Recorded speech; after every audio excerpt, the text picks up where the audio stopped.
Hi. Welcome back to College Admission Coach from the Bethel Park Chamber of Commerce. My name's Chris Hitchens from College Admission Solutions.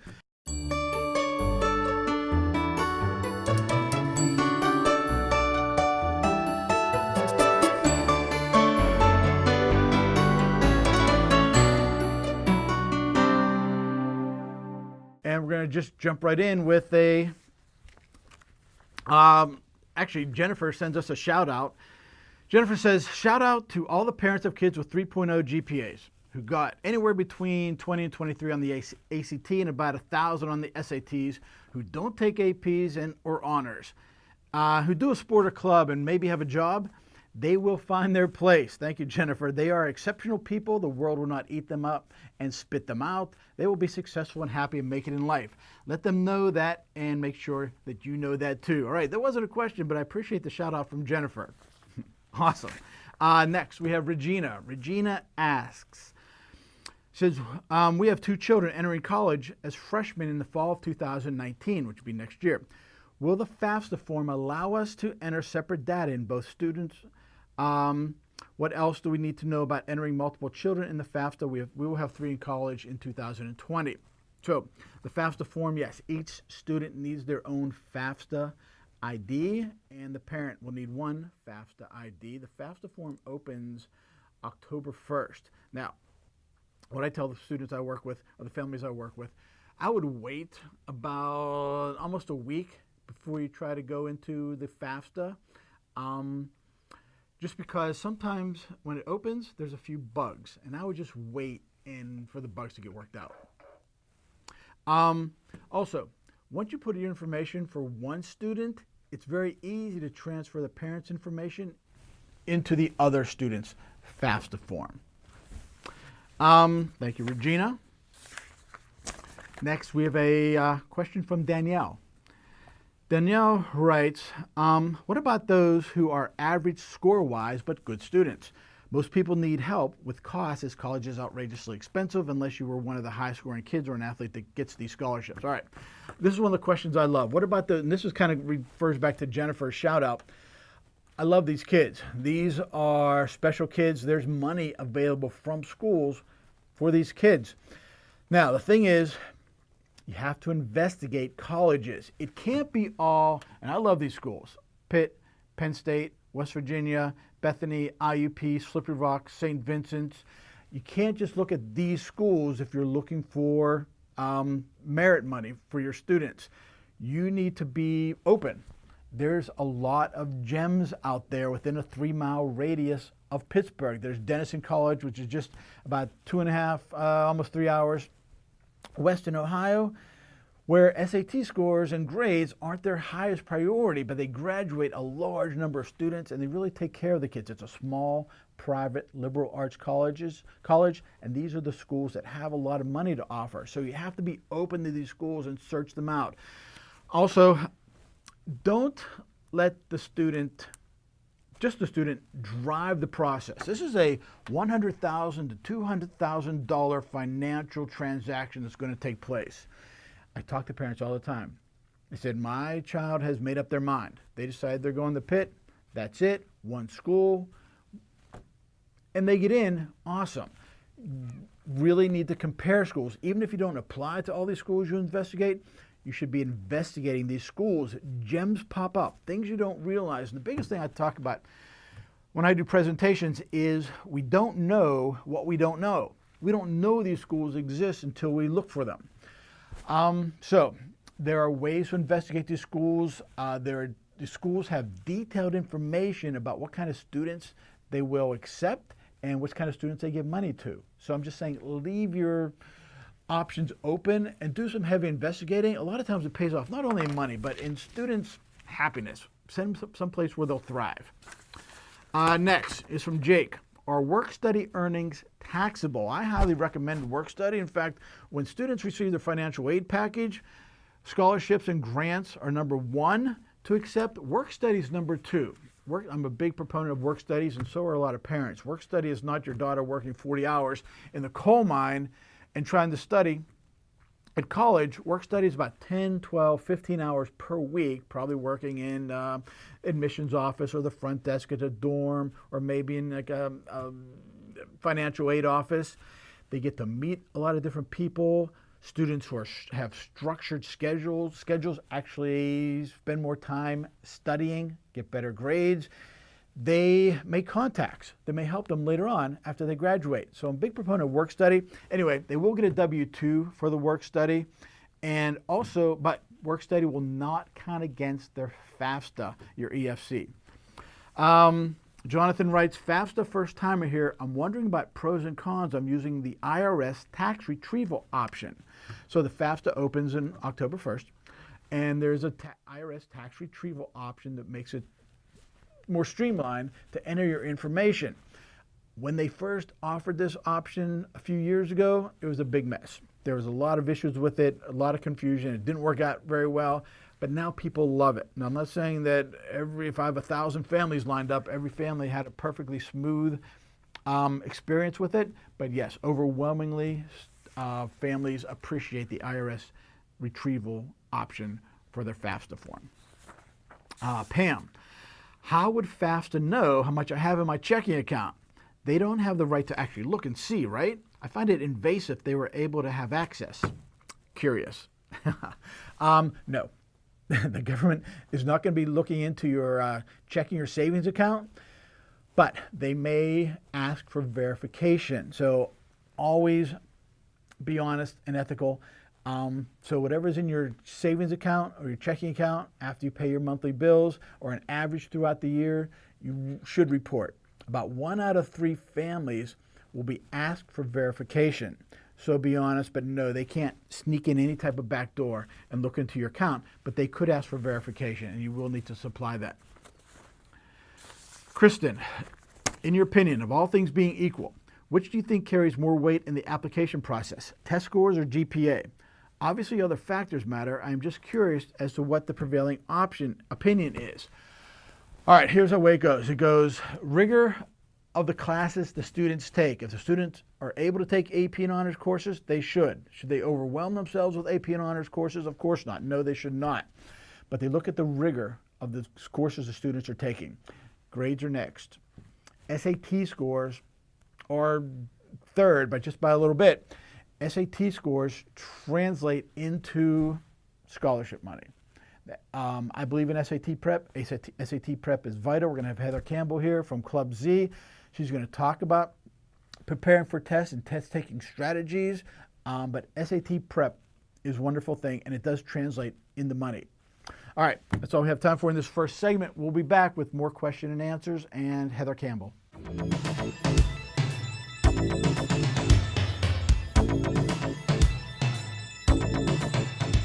Welcome back to the College Admission Coach. My name is Chris Hitchens from College Admission Solutions, brought to you by the Bethel Park Chamber of Commerce. We're going to continue on with viewers' questions and supplying answers.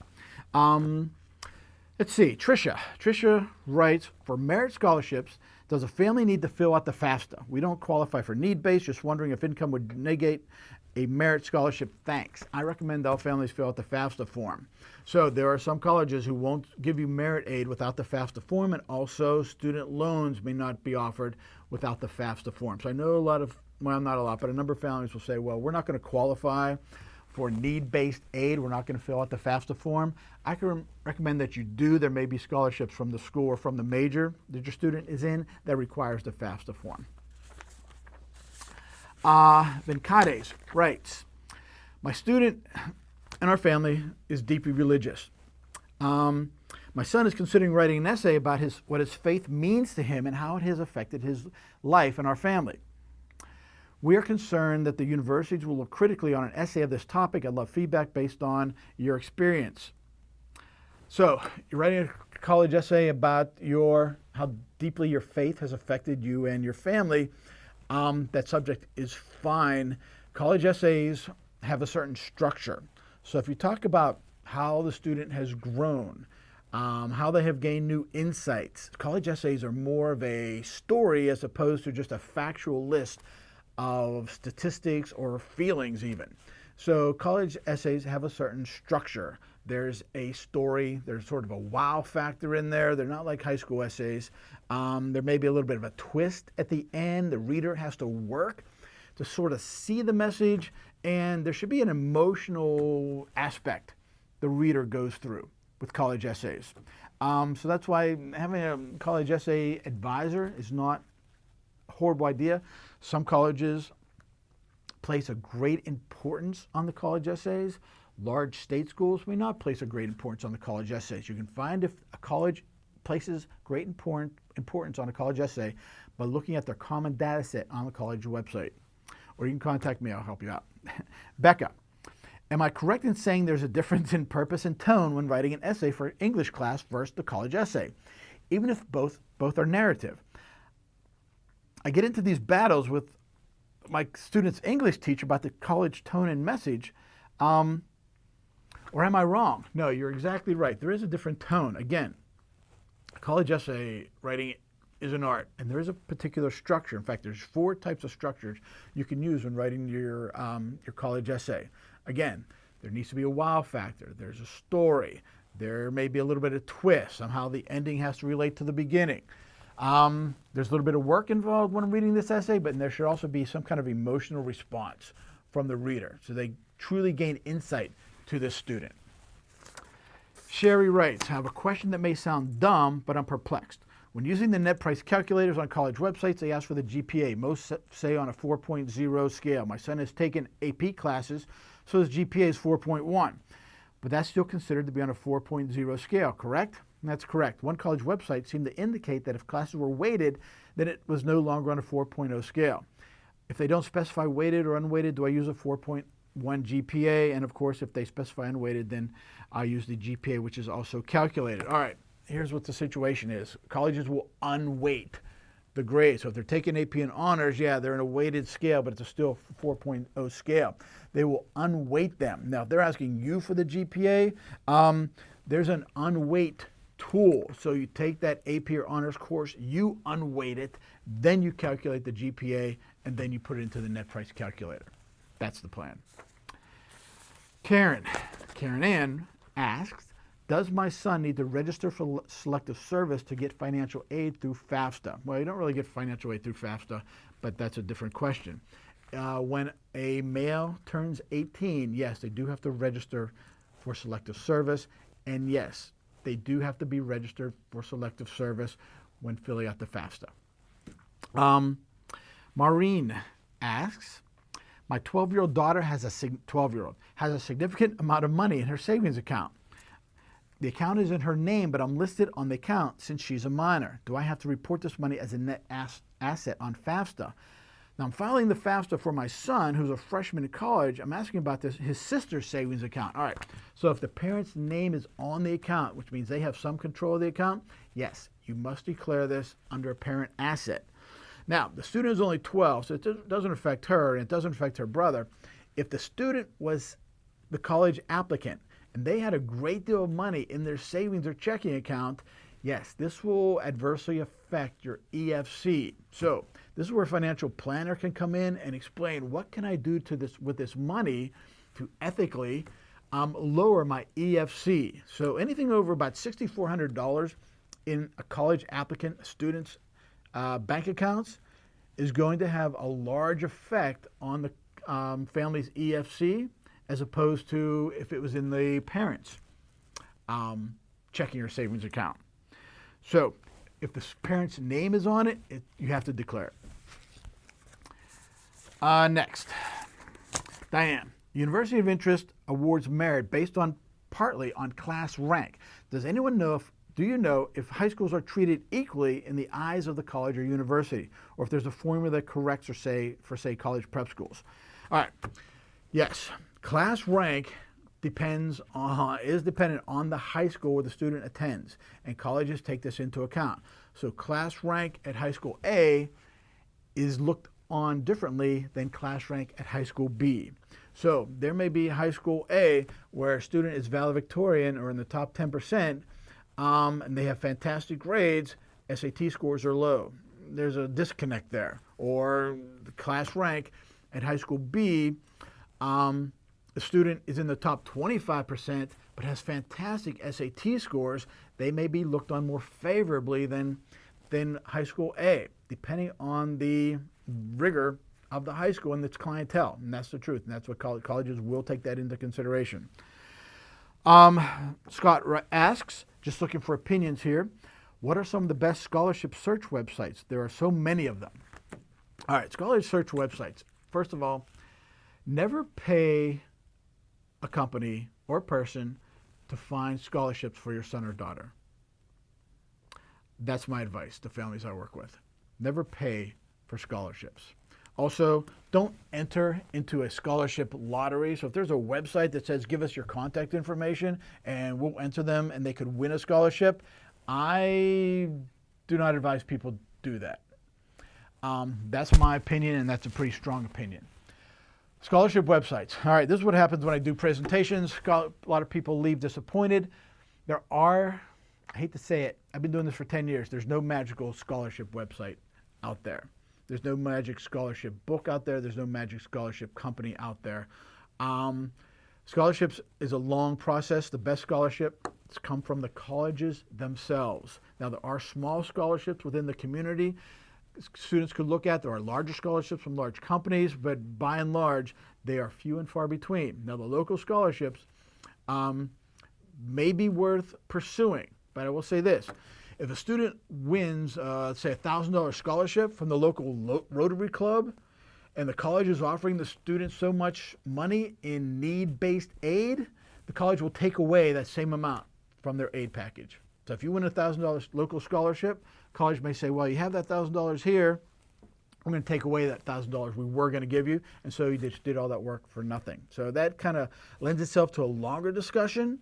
So feel free to contact me.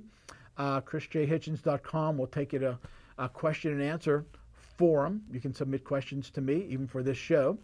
So that ends this question and answer segment. Please stick with us. We'll be back.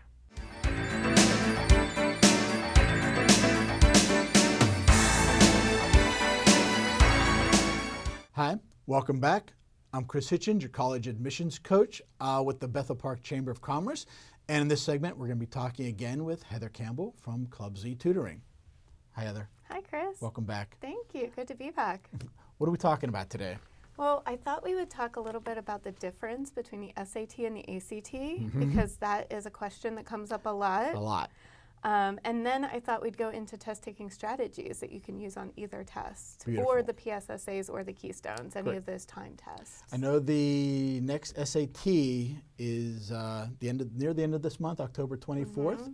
Yeah. So I guess numbers. I just talked about test prep in this chunk of time, and I mentioned Fantastic. you and how SAT scores can translate into money from the colleges. Absolutely, especially that merit award. I have a lot of families looking into that and No doubt. trying to raise their scores Yep. in order to kind of meet that requirement, depending on the college. I get the same question. SAT. I hear SAT. I hear ACT. What's the difference between the two? Right. And a big thing that I wanted to focus on, so the SAT changed in 2016. Yes. So the scoring changed, the questions changed, the format changed a little bit. So the difference between the ACT and the SAT are really time related and content related. Okay. So the ACT has English, reading, math, and science, as well as an optional essay. Okay. The SAT has a writing and language section, a math section, and also an optional essay, which is new. Also newer to the more recent test is if you answer questions wrong, it doesn't count against you. Oh, okay. So if you leave That's blanks interesting. or if you answer wrong, it doesn't count against you, but obviously the more right answers, the higher your score is going to be. Okay. So really prepping that is a big contender, is how to take the test and get it completed, as many questions as you can in the time limit allotted.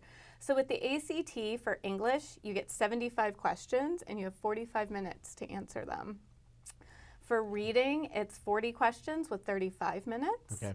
Math is 60 questions for 60 minutes. And science is 40 questions for 35 minutes. And the essay, you get 40 minutes to write. So this is the ACT? This is the ACT. I think that'd be one that you would definitely need to prep for. I think so, yeah. Especially the science questions. That seems such an extremely broad category. Yes, yeah, and we do have a full ACT online diagnostic as well as the book and workbook. So if you're a book and paper kind of Beautiful. person, we have that. If you're an online kind of person, we have that. So, and it's just the more times you can practice doing it, Yes. the faster your time is, the more prepared you are for the questions. No doubt. So, Yeah. and we allow the students to go back to the questions to see which ones they guessed on, even if they got it right. Okay. So that's kind of a key. If you guessed and you got it right, you still don't know the answer. You just know B was the answer. So for the SAT, the reading section is 52 questions at 65 minutes. The writing and language is 44 questions at 35 minutes. The math is 58 questions and you have 80 minutes. And the essay, you have 50 minutes to write. Wow. So the time frame is definitely broader. For the SAT, you have more time, but it is, you don't get that science portion. So if you're really strong in science, Right. sometimes the ACT is better to look at. Yep. And also what the colleges are looking for, whether it's the SAT or the ACT. But I know a lot of colleges are accepting the ACT now, more so than when I went to school. Right. I used to be, when I started working with families, a lot of times people felt the SAT was for the northern colleges and the ACT was for the southern colleges, but parents really should go to and look at the college website or contact the college themselves to see which one they're absolutely. accepting. And so they do the diagnostic. Can you tell whether a student would do better on doing the SAT or the ACT? We can. So the diagnostic that we have, you get 30 days to do it. Okay. And the best I like thing that time frame. is to do it as if it's the test. You Right. can Yep. stop and start it Right. as the diagnostic, but it's better to give yourself that time frame and do it as if it's the real test. That's what I tell my students. I mean yeah. to interrupt you. No, If I no, tell- not at all. If I tell my students doing practice tests, I think is vital because taking a 3-hour plus test is strenuous. It's like running a Yes. marathon, Yeah. and you need to train for the marathon and train to take that test. And so I have had students tell me they chose not to do the essay because they were just drained. I have no they doubt. did not want to do it, but they're strong writers. So I said it would be beneficial to do the essay if you're a strong writer yeah. and get those points, for the essay If I was portion. if I was exhausted and had a 50-minute essay chunk in front of me, I could see being reluctant. Yeah, exactly. So, and it's tough to make those decisions in the moment too, No doubt. where you Right. need to actually have a plan going in. Yep. So that kind of leads me into the Yes. strategies for test taking for any standardized test. So whether it's the PSSA, the Keystone, the SAT or the ACT, any sort of time test, it's really good to have these strategies at hand. And you can find these online as well. I mean, there's a lot of different options out there, but a lot of them are pretty basic, pretty common sense kind of strategies to put to place. So the evening before the test Yes. is essential, honestly. You want to go to bed early. If you are a night owl and you stay up till 1 in the morning, that Yes. might not be the night to do that. You should really solve any family or friend problems before taking the test. If you're going in distracted, thinking Right. about, That's the word I I was gonna just had a use. fight with my mom and I'm Right. grounded for 2 weeks, not a good Brutal. mentality going into the test. Right. It's good to talk to your parents about any concerns you have about the test. I mean, most of us have done the test. It might have been a while. I'm Right. a parent myself. But we've been through some sort of test like that. So it's always good to ask your parents if you have questions going in. And put a few number 2 pencils, erasers, the calculator for the calculator Yes. portion. Get that all prepared and into your backpack ahead of time. So you're not scrambling in the morning to make sure you have everything together. So the morning of the test, start your day off as you always do. Don't change it up. Don't, get up 2 hours early and Right. try to, study before No. going I into know the that's test. Those are not good ideas.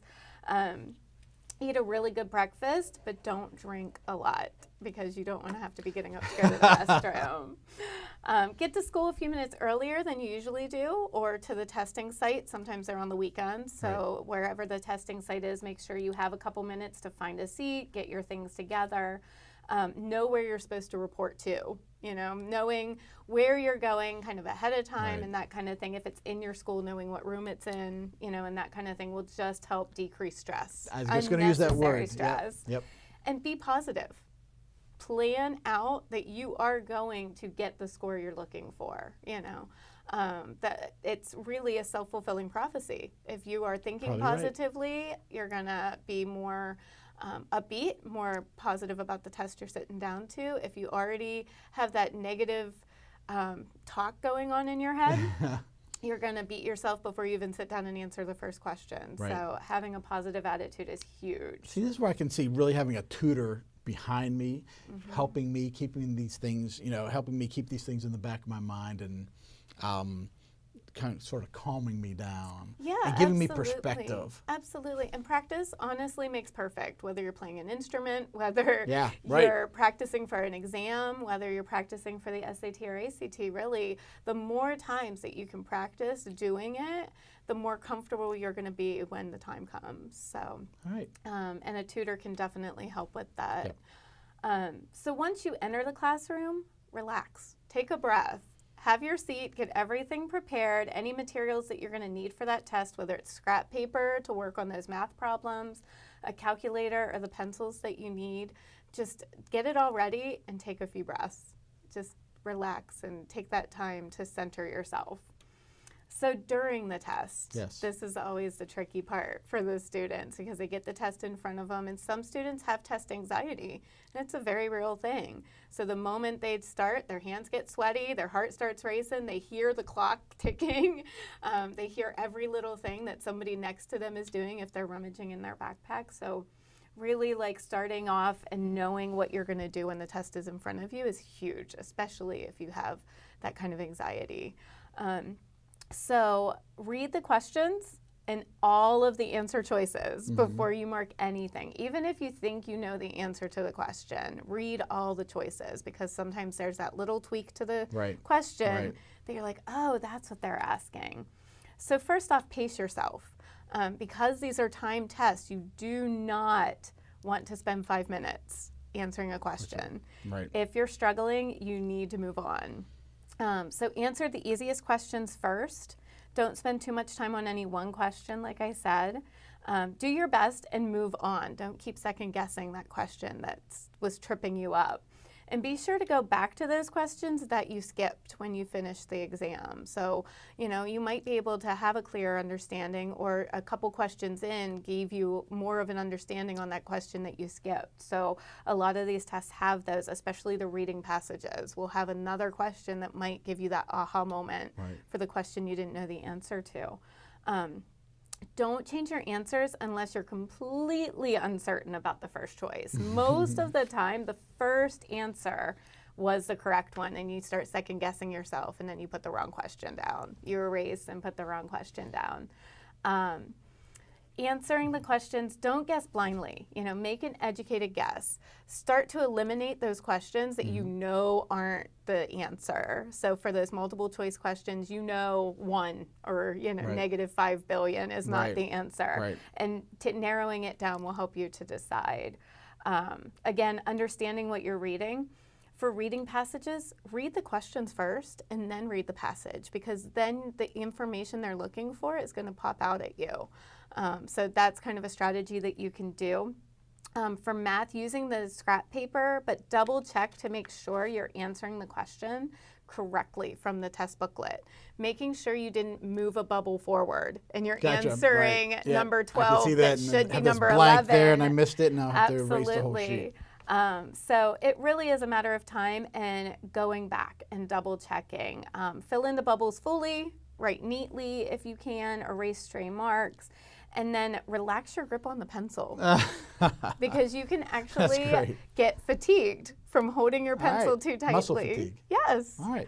So taking those breaths throughout the test as well, and just going back and trying to answer, get through as many as you can and go back and check. Beautiful. All right. We appreciate Heather Campbell being here from Club Z Tutoring. So if you need more SAT help, prep, tutoring, diagnostics, you can contact Heather. Again, my name's Chris Hitchens with the Bethel Park Chamber of Commerce, college application coach, and we'll be back next month.